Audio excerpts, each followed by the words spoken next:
My name is Marcos Korik. I'm Associate Professor at City University of Hong Kong. And to my right, we'll have Mr. Oh Young-hee from People Power Party from Korea, from South Korea. Then we have Jackie Manabat from ABS-CBN. Thank you. We have our guests from Germany, Jakob Bochme from Weizsäcker Institute in Berlin. And last but not least, Dr. Carol Soon from Institute of Policy Studies in Singapore. One of the themes that I think we will all hear today is this idea that digital platforms have become villains in this story of digital democracy and participation, which definitely hasn't been the case always. We had similar conferences in Singapore 10 years ago in which most social media platforms were expected to be heroes of the stories about democracy, participation, and information. Today we are hearing different themes and expectations from social media, and it's, I would say, mostly negative. So one of the things that I would like the panel to reflect on is whether this is really an accurate representation of social media. Is this villain that could be blamed for all the ills of our democracies, or whether we should also look into some more positive things about digital platforms. So, without further ado, I would like to invite Dr. Jakob Bochme, as he's our guest, to talk a little bit about his own research on the topic of changing landscape of e-democracy. Please welcome Dr. Jakob Bochme. Thank you, Marco. Yes, so the slides are on. Also thanks from my side for the invitation. Thanks to Konrad Adenauer Stiftung for having this conference and this panel. And I'm gonna talk a bit about one specific mechanism that I think is pretty interesting and that I have researched in the last years, which is the role of digital platforms for political participation in digital democracies. And I'm going to start with, maybe that's a no-brainer, but kind of like a statement that if we want to look for the future of digital democracy, which is the title of the panel, it always has been helpful to kind of like look a bit ahead in terms of what younger generations are doing, because they matter, they are basically, and yes, it's a no-brainer, the future of the democracy, and what they are doing is likely to persist for next couple of years or decades. And we have looked in a research project at these 5 generations, and there can be many things to be said about boomer and millennial conflicts and so on and so forth. But I'm just going to focus quickly on the millennials and Generation Z. I'm actually not familiar if these are the terms that are also used in the Asian countries, but they are great. So then it's rather clear what the order basically is. What we know about these 2 generations is basically that they are supposed to be using digital platforms and social media a lot for their political communication, for their political news diet. But then they're also kind of like known for being not very active when it comes to democratic participation. At least for millennials, this has been claimed rather widely. And this is from a Danish research project, so it's based on Danish data. And we found this to be only half true. The millennial generation, indeed, we didn't find lots of political activity. And we also did not find that their social media use, and they use it a lot, that this actually translates in a lot of political action. So this would kind of like count as an argument for some doom in the future, because if they only use social media, but this doesn't mobilize them, this would kind of like mean, okay, we don't see a lot of participation in democracies in general. When we look at Generation Z, which for us was everyone younger than born in 1995, this picture turned a bit, so they also kind of like have, not surprisingly, a fully social media news diet, but there were some kind of like trends in participation that were a bit more hopeful, and we found some kind of like mobilizing effects. But when I talk about participation, and I hope this is still possible to see. What we have to take into account is not only if people participate, but also how they actually participate. And this is a very simple scheme on how you could think about political participation. And what's important is basically how far are these types of participation to the political system. And then you can see that some of them are more effortful. Voting, party membership, system-related participation, as we call it. This is all something where people have to make an effort. While in the third and fourth, local participation and global participation, the efforts are usually less, and that's also why people do them more frequently. And what you see in the arrow below is important, because the more you get to the low effort types of participation, the more digital it gets.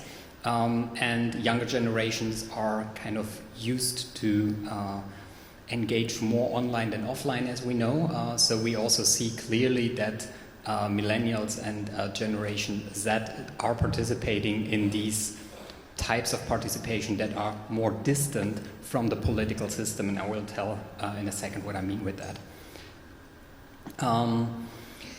Because of this, there's the chance that participation can lead to what has recently been discussed, the term as democratic frustration.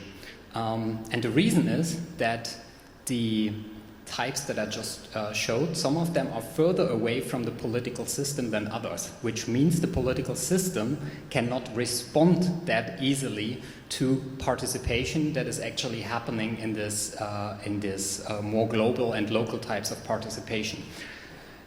While people kind of like think, okay, this is a great thing, I'm gonna be active, I'm gonna boycott, I'm gonna express my opinion on social media or do other things online, it's very difficult for any political system to respond to this accordingly. Because the feedback mechanisms are not as clear as voting, which is the prime example of, okay, I give you a vote and every politician will definitely know what people think about the party, because that was basically what the election was about, party membership that's countable. Even if you contact politicians directly, the feedback mechanism is rather clear. It's not so clear in these other types of participation. So what basically can happen is that activity of citizens that is mostly driven by digital media does not reach the political system anymore. And then we have something that is called democratic frustration, and you hear a lot of people expressing this all the time. Basically, we are doing something, but nothing happens. I mean, the Fridays for Future would tell you this, for example, that they are trying, but nothing much happens. For reasons that the types of participation might not actually be the ones that reach politicians and the political system. Now, getting a bit on the gloomy side, what Marco just said and what we have experienced in the last decade is basically that this democratic frustration, and that's kind of something I argue, that this democratic frustration can turn into dark participation as well. Because if you perceive your political system that you live in to be not responsive to your political action, you kind of like try to find ways to make your voice heard, and I think we've seen this all around the world, that actors and citizens try to find ways, if the system doesn't respond, then we make the system listen. And what we just have to accept basically is that everything that digital platforms were helping for pro-democratic participation, and this is the 2010 years where everyone was like, yes, Obama wins the election using Facebook, and I started my dissertation basically in 2014 when everyone was very hopeful, and I submitted it in 2017 after the Trump election, and this whole idea of social media being mobilizing and helpful for democracies was basically grilled in like 3 years. So we have to also accept basically that these platforms can be used for anti-democratic and basically destabilizing participation as well. And I mean, if we like this or not is a different thing, and I guess we don't, but this is something to take into account when you think about the doom and the benefits of social media and these digital platforms. So are digital democracies unstable democracies? That's of course, I don't know who was in the room before and saw the Korean, North Korean video, the fake news. The deep fake, exactly. That's of course kind of like a question that is not to be answered fully, but it's something we have to take into account that democracies did not get more stable, I would argue, due to digital platforms and digitalization in general. I would not kind of like be the one to say research can say that because of digital platforms we have all these anti-democratic tendencies. There's correlation and there's causation, and of course they happen together, but I think there are underlying processes in society that actually make this happen. What we can say, and we've heard about this here a lot already, is that digital platforms are responsible for the circulation of more unverified information than this was the case in a traditional media era. And these kind of information can have detrimental effects, for example, spurring this anti-democratic participation. We need to understand that algorithmic mechanisms, they can do both. They mobilize people, and I would also argue that our focus is too much on the doom side right now. So I think there are still a lot of initiatives that actually thrive through digital platforms. The whole Fridays for Future movement wouldn't be possible without this, and I think something has been established there that is much longer lasting than some fake news that is kind of like going viral but is gone a couple of days later. So we just need to be aware that pro and anti-democratic participation is possible there. And we have to acknowledge, I guess, that democratic systems are not very well trained so far to respond to these kind of like overwhelming unverified information and the resulting anti-democratic participation. Basically, and I mainly speak for Germany, no one really knows what to do, right? So you are a democracy, you don't want to kind of like censor people, you also don't want to stop any rights of demonstrations, but nevertheless you kind of like see that democracy is getting under pressure and the response mechanisms are not very clear. So what can we do? And that's of course a subjective view. I think what we need to try as democratic societies is to reduce the amount of unverified information on digital platforms. How is an open question, but this is, I think, one of the goals we need to work towards. Then understand the reinforcing and disintegrating mechanisms of digital platforms better. And then as a researcher, I say we need more research. Everyone was talking about the algorithms. If someone would ask me how should we tweak the algorithm, I wouldn't know. And I would not know many colleagues who would tell you how to tweak the algorithm because we don't understand the mechanisms well enough. So we need more research and we need cooperation with the platforms. I think when it comes to the journalists that have been approached here a lot, you can say that digital democratic communication is non-radical, because non-radical will only spur the hate on platforms further and the disintegration there. So I would always argue for a very well-tempered communication style. And getting back to the generations, I would argue that we should also kind of like listen a bit to what millennials, what 20-year-olds actually do on these platforms. They are, of course, kind of like not educated the way we were about how media works and how verification works, but there is a lot of research showing that there are, for example, social verification mechanisms where we would say this can never work, apparently work quite well because they rely on their networks to verify information in a way that I cannot even fully grasp, but apparently there is more to it than what we know already, so I think we should also listen to the next generations. Thank you. Thank you very much, Dr. Ahmed. This is a very insightful analysis of the digital landscape of politics in Europe. And now we will hear from Mr. Oh, who will tell us a little bit about the practice of digital politics in South Korea. So please welcome Mr. Oh Young-hee. Thank you for having me here today. Actually, I'm the Director General of the International Relations Bureau at the ruling South Korea, the ruling party of South Korea. So I'm not, frankly speaking, I'm not expert in digital democracy. So I'd like to mention based on my working experience and my personal insights. First, when I got the theme, the changing landscape of e-democracy, I should recall my memory. In this June, I visited Ukraine with my party leader, and we met the President Zelensky and many Ukrainian politicians there. And I wondered how Russians can influence in the Ukrainian democratic politics for many years. And second, in this July, I stayed in the United States for 3 weeks, and I met a lot of the political consulting firm guys. And as you can guess, many Americans are worrying about so-called money-based elections. So at the time, I thought, where the money comes from. Some people have suspicions on the money came from the other country. Maybe you heard about the super PAC that they can get a lot of money from the company, and the company has some suspicion related to some Chinese or Russian companies or groups.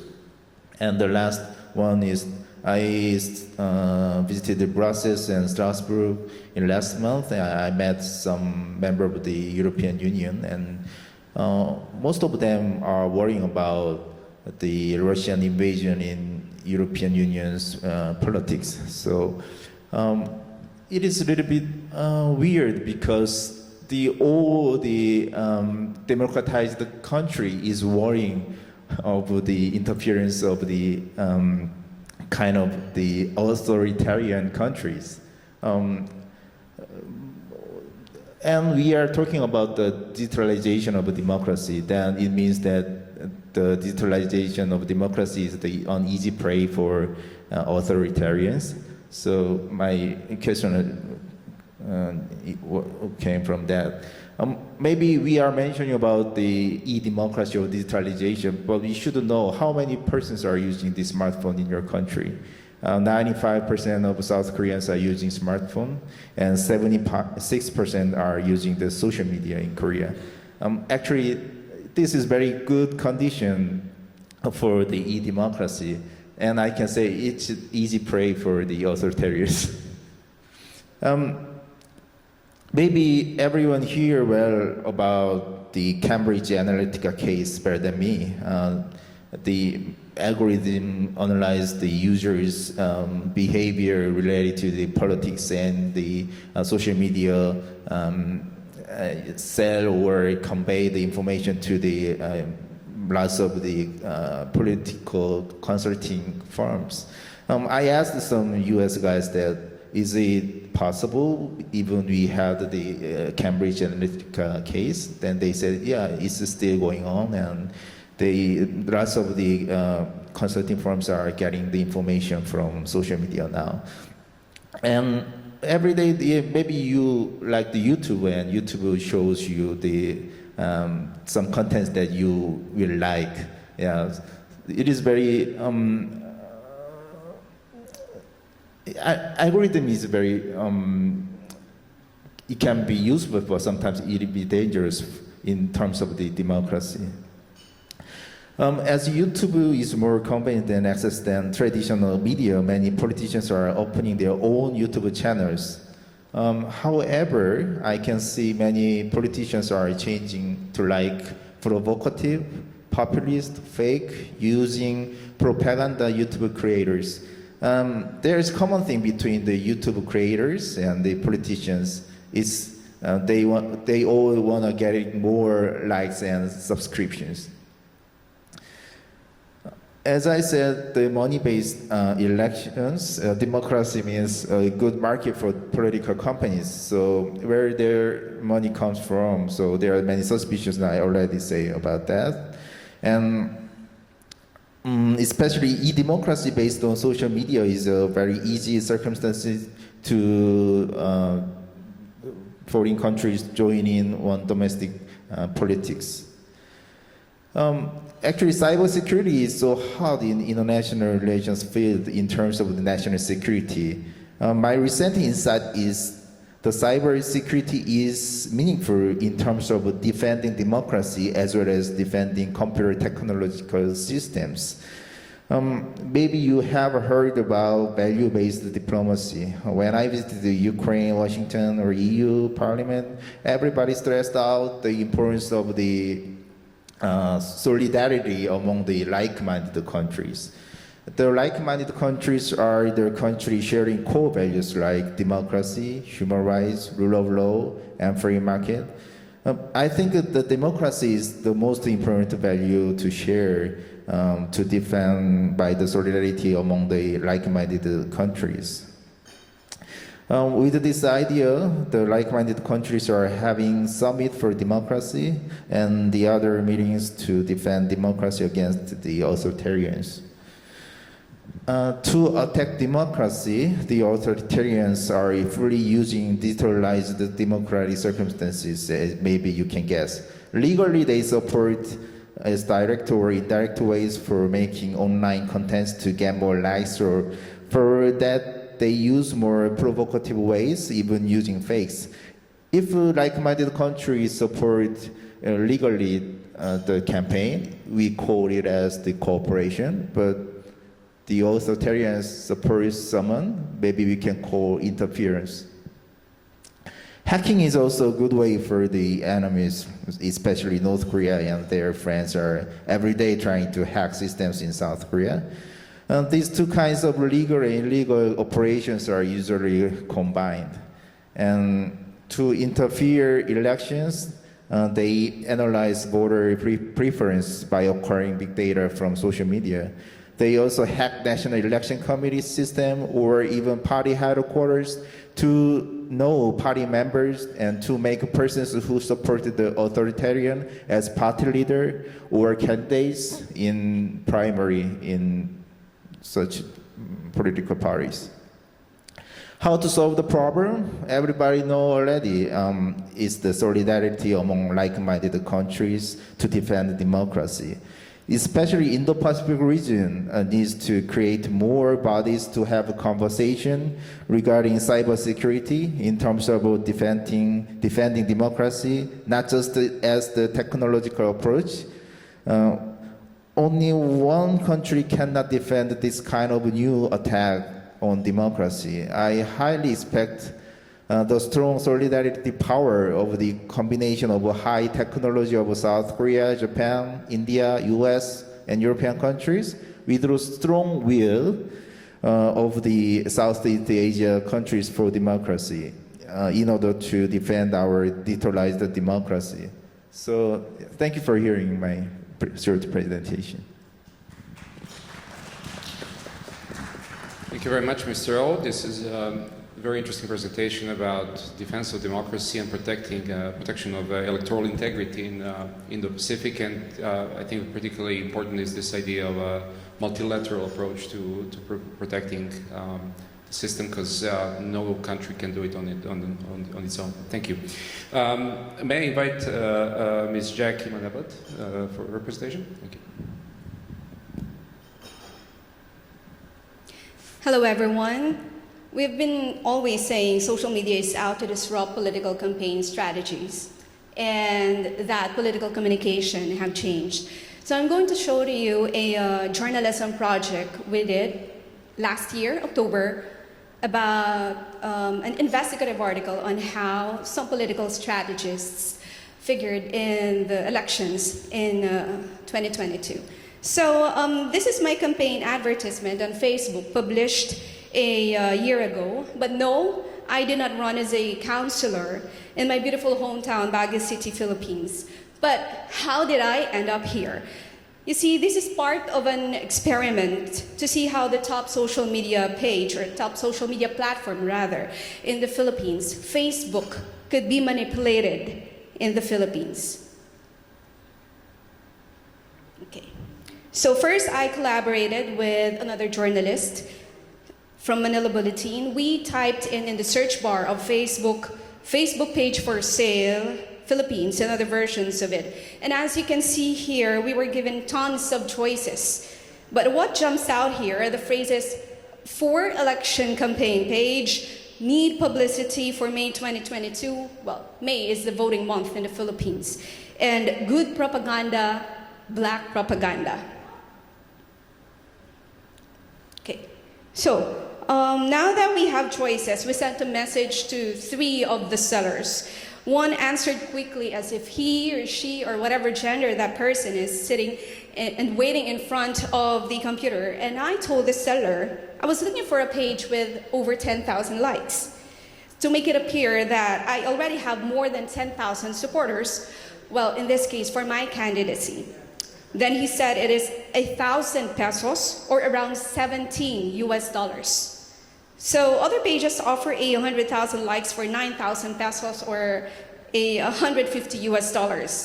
So I could only afford the $17 page, and it was the cheapest that time. So he sent me this page, and it was a K-pop fan page of TWICE.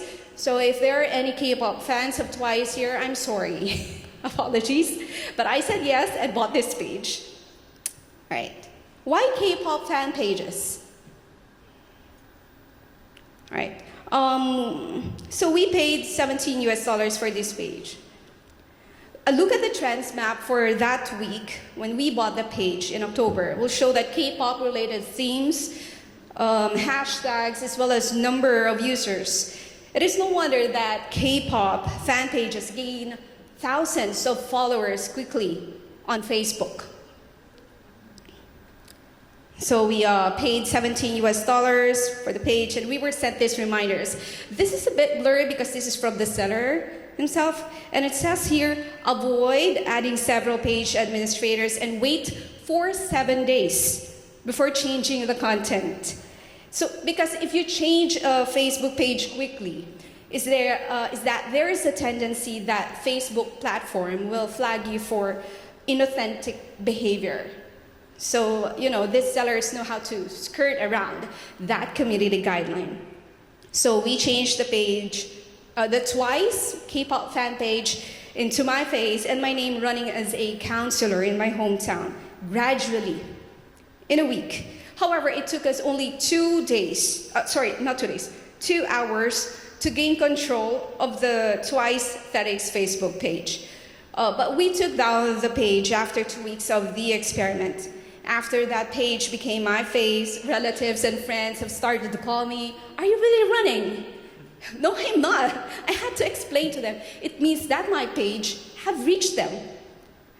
However, after I bought that page, after 2 weeks, I only gained 1,000 followers. But that's still big, right? So in total, I had 13,000 supporters on that Facebook page.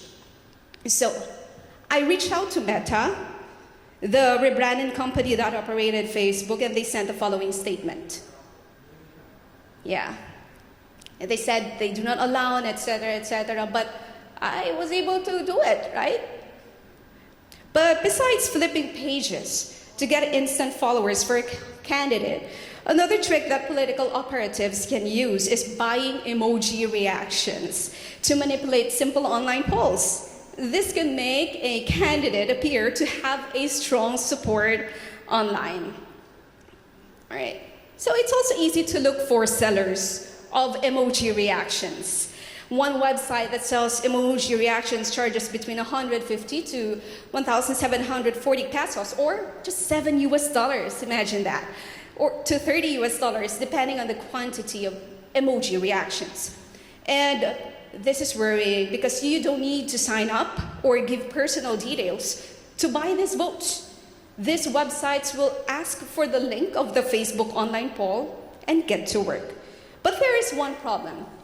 So this happened in the Philippines. If one would look into those who voted into emojis, they are foreign-sounding names to the Philippines. And some of them also only had around 100 or 200 friends, indicating that the account may be newly created. And there was also no data available for some of those who clicked these emojis.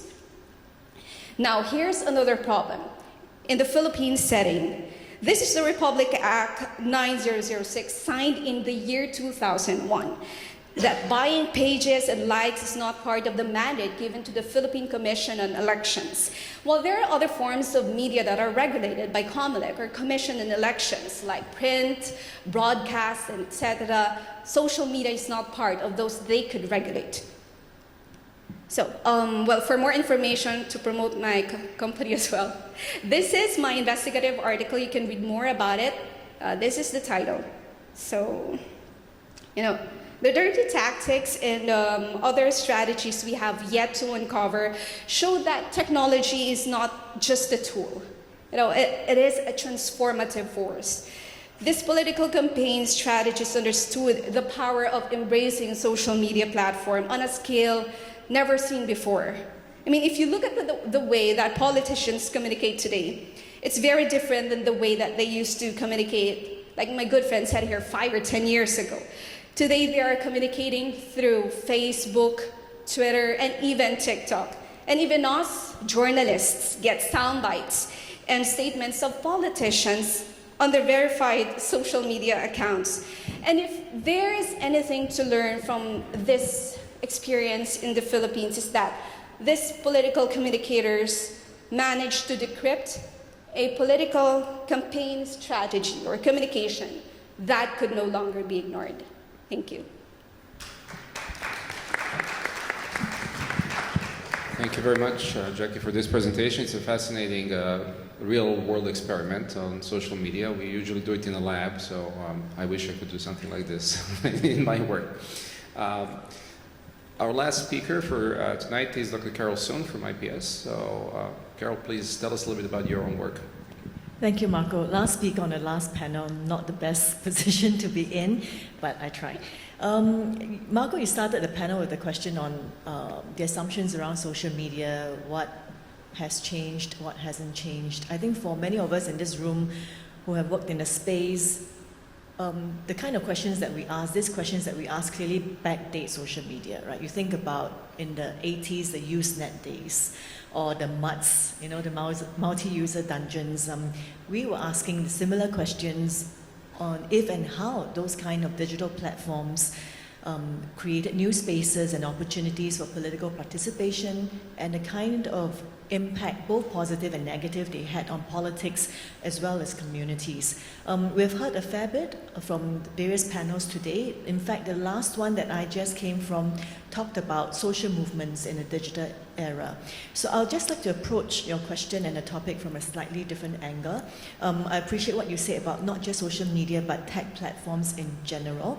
So I do really want to look at how citizens are contributing to the democratic space by playing an active role in co-governance, right? In other words, perhaps working with governments, with policymakers to solve problems that are really part of their lived realities and the role of digital technology in that. So really looking at the topic from the angle of the role of citizens and the use of technology in co-governance. So clearly not only in democratic countries, even in developing countries, we're seeing how the role of citizens are evolving, right? No longer are citizens merely passive recipients of policies and solutions, but I think increasingly we see how citizens are playing three key roles, right?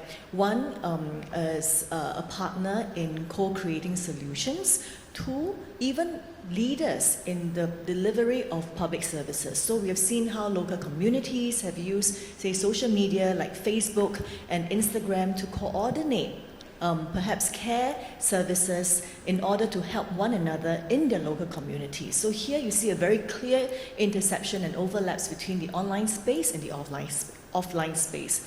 And we also see how citizens are playing an active role in co-designing solutions. So just about a week ago in Singapore, we had a group of individuals who launched this tool called Empathy. So essentially it is a digital tool, it is an app which can be used as a plug-on to try to flag digital users of hate speech and harmful content. And here the solutions, the providers are not tech the tech agency, it's not the policymakers. It is people who have an interest in technology and obviously recognizing a very key problem in society, coming up with a tech-based solution. So I think, Jakob, earlier you mentioned about citizens participating, right? And the important question to ask is not if they participate, but how they participate. And again, I think the experts in this room would clearly recognize how technology in general has been shifting that and clearly widening the repertoire of tools and possibilities for citizens to be involved in, say, co-governance. So, for instance, V-Taiwan, which is a very popular and well-known use case from Taiwan, a product of collaboration between the Taiwanese government and the civic tech movement, is a multi-functional platform with the use of polls and forums, allowing members of the public, right, the Taiwanese citizens, to use the tool and to be part of different stages of the policy-making process, from defining the problem to identifying, brainstorming possible solutions, to being part of making the decision on which solutions to implement, and then be able to vote for those solutions and be part of the evaluation process. And all these are kind of made possible and enhanced by technology. So, and we are only barely scratching at the surface when we talk about, the digital platforms that we are currently so accustomed to, because clearly now the conversations have already started with regards to Web 3.0 technologies. And by that, we're talking about blockchain, decentralized autonomous organizations, DAOs in short, and of course, we all hear about the metaverse, right? And a lot of promises and utopic aspirations have been associated with these Web 3.0 technologies, particularly because of their very flat hierarchy, very decentralized nature, which then of course lead to assumptions of greater democracy, more egalitarian participation, right? But is that really the case? And when we look at the use of tech by citizens and government to work together and co-govern, we do see different sets of challenges. In the work that I do with my collaborator, we kind of divvy up these challenges into two sets. One set pertains to what we call the evergreen or perennial challenges, and one of these perennial challenges that we will face regardless of how technology evolves really is the question of inclusiveness. Right? How do we bring everyone into the space to make sure that everybody has a space? Typically, even when the scholars here on the stage and in this room, when you look at the use of social media for political participation, a common finding and theme is the marginalization of certain communities, right? And certain communities tend to be left out when we talk about tech for good or tech for collective action, etc. So one evergreen challenge really is the problem of inclusiveness and representativeness. The other really is with regards to trust and transparency. And trust and transparency is not a given, even with, say, the promise of, say, Web 3.0 technologies. And trust and transparency is key if we want to keep citizens as engaged co-participants in a democratic society. Now, then what are some of the more unique challenges that are associated with Web 3.0 technologies? Yes, decentralized, no doubt, but already there are concerns with how this decentralization can actually have a negative impact on the building of trust among members of the community, for example, users of DAO.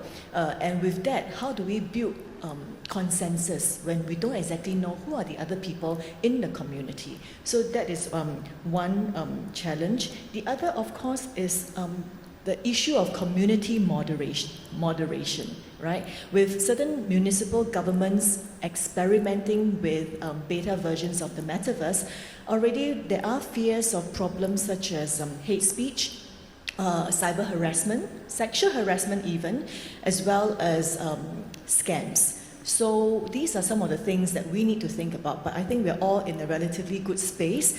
Clearly in many countries, certainly in Korea, Estonia, we're seeing quite big leaps forward towards adopting these Web 3.0 technologies for greater civic participation in governance. And already conversations are beginning, not just among researchers, but also among practitioners and policymakers on what should we do, and we need to think ahead of how to avoid ethical debt or technical debt. So this is a really good time for us to have these conversations. Thank you. Thank you very much, Carol. Again, this is a very interesting reflection on kind of the threats that are coming and what can actually be done about them rather than just describing them as we academics usually do. So I'm very happy that we can open the floor for discussion, and given that this is about participatory democracy, I would like to practice some rather than just preach. So please, yes, please. Just introduce yourself briefly and ask your question to the panel. Thank you. Hi, my name is Renee Chu, and this question is directed to Jakob Ome. As you study in the Weizenbaum Institute, and your study is on the impact of digital and mobile communications and the exposure, the news exposure on political behavior, there was an earlier seminar where the moderator picked up that the majority of the Russians are pro-Ukraine invasion. And my assumption is that based on the consumption of government propaganda, which is controlled by the government, and this is skewed to the vested interests. Do you have any observations and insights on the behavior of the youth in Russia that might create a completely different reality in future? Because I guess you're based in Berlin and Amsterdam is not so far away from Ukraine. Yeah, thank you for the question. So this is not a topic I deliberately study, and I will not kind of like say anything that other people would be much more better informed to actually tell you how Russian youth is using social media and how this actually influences this. That's simply not anything I have studied. What I can say is, and what I think is interesting about the Russian case, is that the platforms that in, for example, Germany are under hard pressure because of the alternate possibilities they actually produce for communication, and we have a right-wing movement in Germany that is rather strong. In countries like Russia or Belarus, for example, these are the places where there is the free flow of information still possible, although they are heavily restricted by governments. But the idea of a digital platform means very different things in very different political contexts. And I think that's always something to also reflect on. It can go horribly wrong, but it can also go horribly right in terms of, I mean, if you have state-controlled media, and we know a couple of countries that are very able to control their media flows, the digital platform architecture, this decentralization, is basically something that is added, I would say, to the democratic floor, or to the political floor, because this hasn't existed 30 years ago. So this is something really new. And it shows once again that doom and gloom is rather close together, and what is kind of like threatening one democracy might actually help turn a country into a democracy at the other end of the world. Thank you. May I just add that yesterday Russian government has declared Meta to be an extremist and terrorist organization. So any use of their platforms is basically a crime. Now, they specified that this applies to Facebook and Instagram, but they didn't say anything about WhatsApp. So it's not about blocking the platform, it's about criminalizing access to the platform, which is definitely an escalation from anything we've seen before. Thank you. Yes, please. We are entering in the era of 5G, even 6G. On 1st October in India, 5G services are started, and because of 5G, this media 4.0, where video plays very important role, that is becoming important. Means our eyeballs always on the visuals. So as Noam Chomsky has given this theory of manufacturing consent. So it's okay when you are manufacturing the choices of consumer to buy this product or don't buy this product. But once you manufacture someone's political choice, and then it's become problematic, it's become dangerous for a democratic society. And as far as the idea of e-democracy is concerned, so there are many companies, there are many players, those who can manufacture your political choices. Even you don't know, you might think that, okay, this is my choice, but that could be manufactured in just 6 weeks, because your eyeballs will see, your ears will listen the same things, and you will dance on the tunes of those players. So how should we tackle? Because we are just moving forward and it's a linear direction. Means we have seen that what exactly has happened in last 10 years in India. Means in 2009 election there was a very less social media.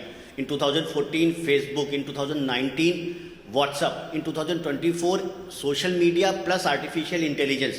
When social media plus artificial intelligence will be playing an important role, then how could you see that what is the future of our e-democracy? Because Facebook is there, Twitter is there, Instagram is there, and WhatsApp is there. WhatsApp is the biggest player in India these days as far as social media is concerned. Means in just recently concluded election, means 125,000 WhatsApp groups were created for a small elections to micromanage election. So how do anyone can answer? Means how do you see the future of e-democracy when your political choices are being controlled in the era of social media and artificial intelligence? Thank you. Thank you for this question. I would like to ask all panel members, if possible, to make a comment, because I think it does apply to most of us here. I'm personally a little skeptical about the idea of social media having a decisive impact in the elections, but that's just me being a professor. So I think we should start with Mr. O, because I think this is one of the questions that definitely applies to your field, the idea of sort of manipulating the elections, or fast persuasion or rapid persuasion.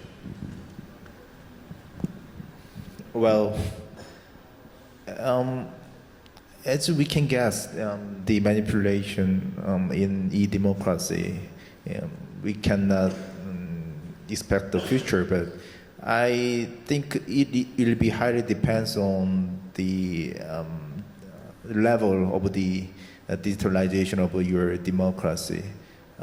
Maybe you have a lot of voters in your country, but if you have just about 50% of the voters use social media, it means that the manipulation effect will be very limited. So I don't know whether the other countries' situation about the digitalization of democracy. I think most of the, frankly speaking, most of the East Asia countries, number one situation to achieve is democratization. And then we can mention about the digitalization of democracy, frankly speaking. So we should see how the democratization will be. And then we should add the right way of the digitalization of that democracy. I think this will be the frank answer from my side. Jack? Well, democratization, yeah. Well, journalists and political figures should not belittle the power of e-democratization or social media, the matter, as it will get increasingly popular. So the new normal of political communication could be in the form of trends, online challenges. We can never tell. It changes every year, I think. And for TikTok, it could be the race to be at the For You page. Social media would be the capital of all political campaigns. So this is just my view. The number of content would overwhelm fact-checkers and fact-checking initiatives so fast that it can be challenging for news organizations to keep up. So this shift in political communication or political campaigning will be ever evolving. So that's why journalists and news organizations need to be more agile to adapt to incoming social media algorithms, platforms. And I believe that there is a need to study more and understand and embrace this e-democratization and this generational shift in the media. I'm speaking in the perspective of a journalist here. So the phenomenon of this e-democratization, whether good or for bad, is certainly should be treated like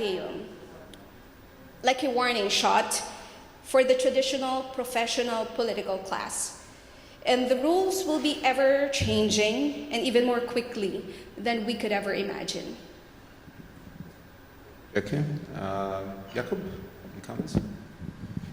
Yes, of course, that's kind of like the look into the hyperbole, what's kind of happening in the future. But I would agree. I don't think digital platform architectures will disappear, and they will also not dramatically change unless something else dramatically changes in the world. But if we stay on the level that we are right now, I think we have to deal with the fact that there is platforms that allow free speech for the good and the bad. As I said it before, I think one goal needs to be to find a way to increase the amount of verified information on these platforms again. And that's a decade-long challenge that you probably have to work on. There's no easy solution.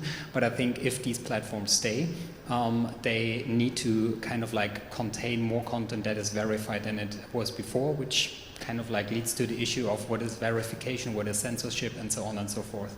For the question about elections, we should not forget that elections always were a time when you want to persuade people that you are the best candidate or your viewpoint is the best. The point is that before a digital platform age, this was done by people rather as smart as the electorate themselves. So deception was more difficult and people kind of like were more able to check what's actually happening. And because this manufacturing that's happening right now, the battle for the best political ideas becomes more and more unfair because users don't have the transparency to fully understand how platforms work. We also don't fully understand how they work. I don't think that increasing transparency helps because transparency means more information and people are already completely overwhelmed by the information they have to deal with. So I think transparency is important if you want to look it up, but it's not going to solve the issues for the major population or the majority of the population. I think people are responsible and governments are responsible to make platforms work in a way that they do not make it necessary for people to understand how they work because we will not educate billions of people in understanding platforms, but rather present a product that is safe enough to actually work in election campaigns, but also in general informational times. Thank you. Thank you, Jakob. And Carol?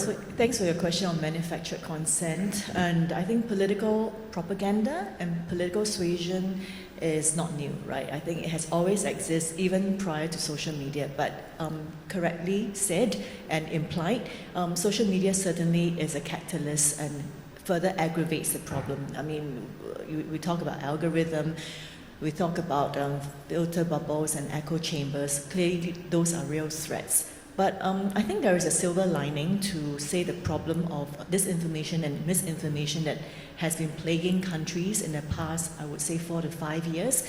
And with all the attention that's given to this problem, what we are also seeing is collaboration and different sectors stepping up to try to address the issue, right?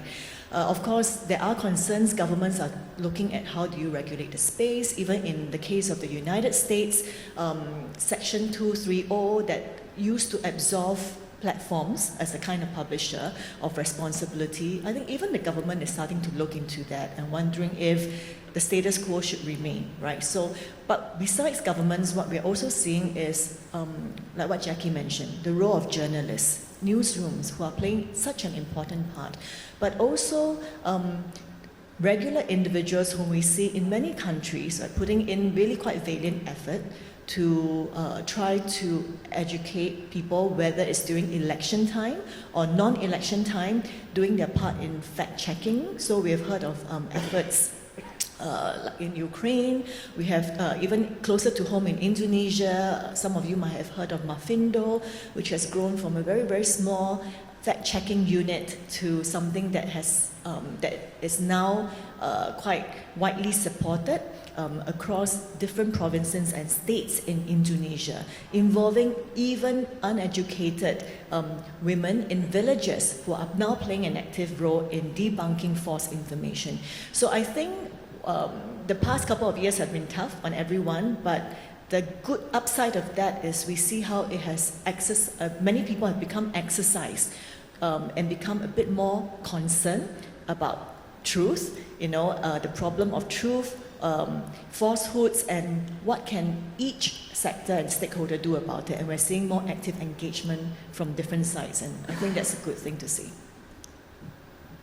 Thank you, Carol. If I may add also an observation from last year, I was watching a presentation online by an activist, democracy activist from Belarus, who basically said that increasingly so people are not using, for news at least, they're not using sort of algorithmic curated platforms like Facebook. So if they want to know something, they are not using anything that was curated by someone else other than their friends. So when they want to basically know what's going on, they use Telegram or WhatsApp or something similar. So, there are two issues there. One is that they don't trust the algorithm much, and the second one is the loss of serendipity, the fact that we sometimes need to be exposed to things that we don't expect in advance, and this is a learning experience. News consumption is not just about information, it's about learning and growing with it. So, this is another thing that I can increasingly see, that people are very disappointed with social media platforms, turning either to individuals who they trust. I can urge you to compare some of the numbers for big media and social media with individual bloggers or vloggers. Just compare CNN and Joe Rogan and see who wins this battle, and you'll be shocked. Any other questions, please? Han, please. Yeah, my name is Han Park. I'm from South Korea, and thank you very much for your talk. As a matter of fact, everybody talk about the social media like TikTok, Instagram, Facebook, actually Web 2.0 technologies. But I think the changing landscape of e-democracy becomes to the C-democracy. So C stands for the cryptocurrency. So just like the Dr. Carol Soon, she mentioned that Web 3.0 technology can change everything. Right? So I think we should talk about how C-democracy, can affect the election process or social participation process, even international relations. For example, like the war between Ukraine and Russia, like the Ukraine they receive the cryptocurrency through the not social media account, crypto-based account. So something is really happening now. So in terms of the C-democracy. So that's my thought, and then I'd like to hear a little bit about your input. Thank you. Thank you very much. I like this question. Who would like to take it? Carol? The work that we have just done and the reference, and Han was one of the experts whom we interviewed for the project. C-democracy, Web 3.0 technologies, I think many of us are barely scratching at the surface, right? Clearly it has a lot of implications, not just for decentralized decision making, but clearly security issues, right? I think it's a big black box, but I would try to maybe, for me, looking at it maybe more from and in anticipation of the threats, how can we bring in different stakeholders, including citizens, to do more inclusive designing, right? So, for example, crypto, which is going to be one of the bedrock for metaverse, how can we then bring in members of the community or groups who are typically excluded from the technologies that we are promoting and advocating for? How can we bring them in early, when thinking about how to design the environment or the new world that they are inhabit, the kind of concerns, the kind of knowledge gaps that they might have, and think in advance of the ethical debt that we should really try to avoid getting sucked into. So maybe that's a cop-out answer, Han.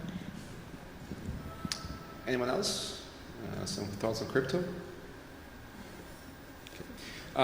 An interesting case is developing as we speak. I think about a day or two ago, a European Union has issued a ban on cryptocurrency transactions with Russian wallets. This is probably almost impossible to enforce, but it would be interesting how they manage to do this or attempt to do this. So if you're looking for a cryptocurrency case study, for any purpose, this is one of the best. The second thing is, I just want to reference a study done by one of our PhD students who recently graduated, who did usage of Tor networks in different countries. So his conclusion, very broadly speaking, is that in democracies, basically Tor is typically used for some kind of criminal activity, basically for activities that are not, they are sanctioned. Right? In non-democracies, it's typically used for getting information from other places. So you can see how the nature of the system determines the usage of Tor, basically what is supposed to be secret in different places. So I think this is a very, very interesting question. Unfortunately, there's not going to be much research yet, so it's something to do. Other questions, please? We have time for 1, 2 more. Yeah. Yes, please. Mm-hmm. Sure, thank you. So, as I was saying, means I just want to add in that, means what exactly is happening. Democracy is all about freedom of ideas and choices. And what means, this is my observation, that what social media is doing, means social media plus artificial intelligence, they are limiting our choices. Means if you see any video and just scroll down, you will see video related to that only and you will get addicted to that. So what exactly is happening in this phase of democracy? The whole idea of citizenship is reducing to the idea of user. Means we are just becoming users, and in democracy you need citizens, strong citizens, those who demand, those who have freedom of choices. And if you see the next phase of coming future, because of artificial intelligence, this social media in this phase of videos and content generation, content has become the king. Means Marshall McLuhan said that media is message, but the current catchword is content is the king. And these contents are similar. So in this social media, the same content, the social media is limiting our choices, and the whole idea of citizenship is reducing as users. So we have to keep watch on this in coming years. Thank you. Thank you. Thank you. Yes, please. Yes.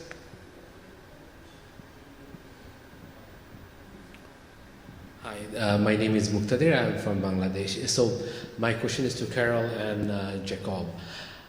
When we're talking about the changing landscape of e-democracy, do you think we should also look after the issue related to EVM, the electronic voting machine? Should we discuss about this? Because we only discuss about the mega big tech companies and also the issues related to how the artificial intelligence is impacting our opinion. So do you think the EVM or gadgets which is related to the voting system also has we need to discuss about that?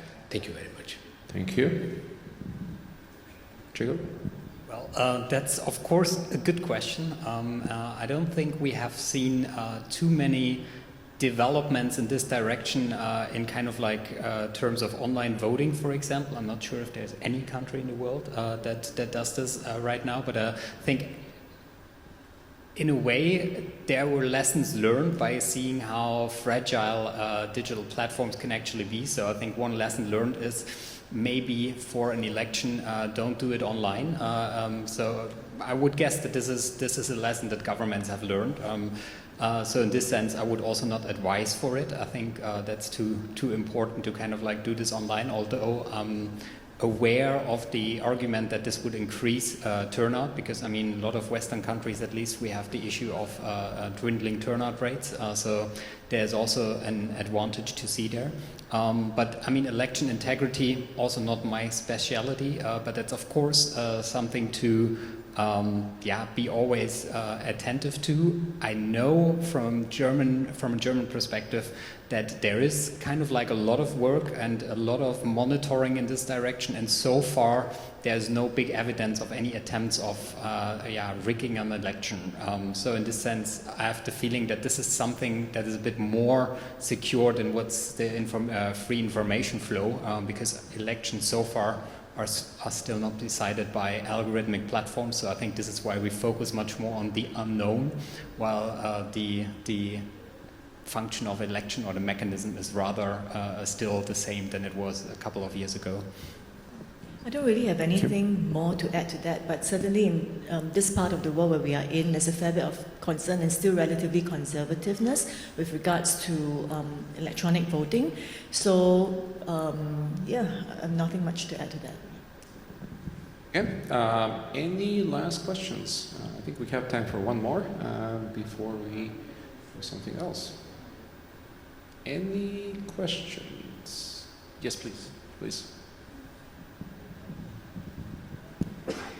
Good afternoon. I'm Mina Badak from Philippines. This is actually not a question, but an additional input perhaps. We've been talking about different tools. That was a very interesting sharing of Ms. Manabat. Actually, I haven't heard about the use of microsites as a tool also. Currently now, I've seen some microsites with a particular call for actions being used to change the political discourse. And this is being shared not only through that microsite, but through GCs or group chats. Another, I think we haven't discussed, we've talked about the tools, but we haven't tapped on the changing landscape with respect to different stakeholders. For example, now we've seen media, there are fact checkers, but there is also a role that's being played by lawyers. There are now legal groups who take the cudgels and actually file cases. They fight or combat disinformation. Also, the evolving laws. There is the cyber laws in different jurisdictions are now helping reshape because of the more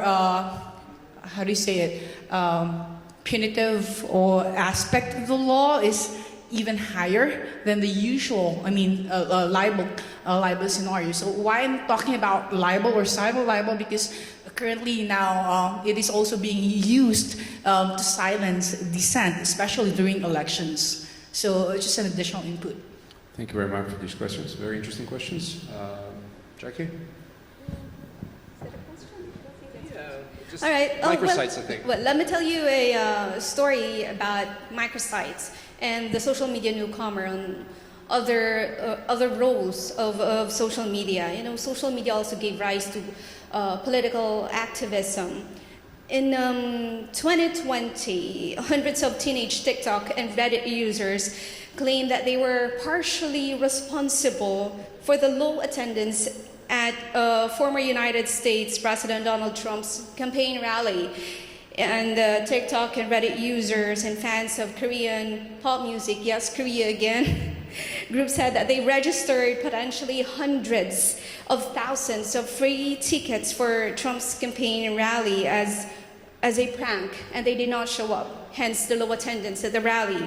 You know, this TikTok online prank resulted TikTok and Reddit, and it was shared in group chats as well, resulted in an empty upper rafters in a 19,000 auditorium in the United States, where Trump delivered his message. So that's how social media is already evolving. You're right, there are microsites that need to be looked into, such as the Reddit and the group chats, because that's where the action is really happening. And it's interesting to know that there are already lawyers that are on social media fighting misinformation and for cyber libel. I've been filed with a libel case, but I won the fight. It's one way of silencing the media, and there are pages of Filipino journalists that are taken down by Facebook by questionable,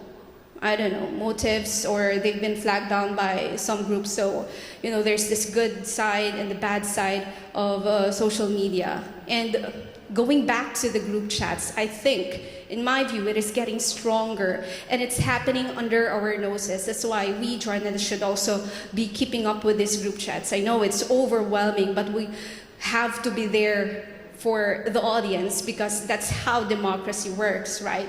We have to be relevant, because what's happening right now is that the vloggers and those influencers on these group chats or microsites are already taking over the information, and there's this false information that's spreading faster than COVID-19, I think. So we have to keep up. I know it's overwhelming, but I call on to my fellow journalists and political experts. Let's fight the good fight. Thank you, Jackie. Thank you very much, especially for bringing up this example of teenage cyber activism. It is absolutely fascinating example. It's our time to wrap up. I, of course, want to thank the panel first. Thank you very much for this and for your comments and for your responses to the questions. And the audience, thank you so much. Thank you. Thank you very much.